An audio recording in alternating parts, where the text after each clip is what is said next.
কি খাচ্ছ তুমি? চিনি তুমি কি খাচ্ছ? কি খাচ্ছ এটা? সেই যে বেকারি কিনছিল, যে সেই বেকারি বিস্কুট আর স্কুলে নিয়ে গেছিল, ভেঙে গেছে।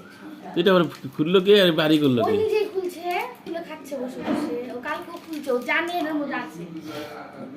খাও খাও।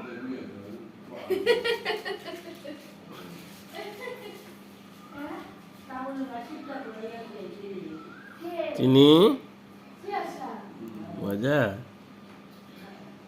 আমাকে একটু দিবা? আমাকে একটু দিবা?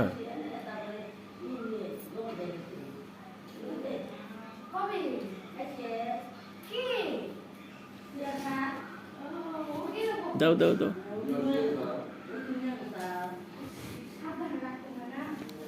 এক দণ্ডের মধ্যে রে, আমি একটা ফোন আসছে।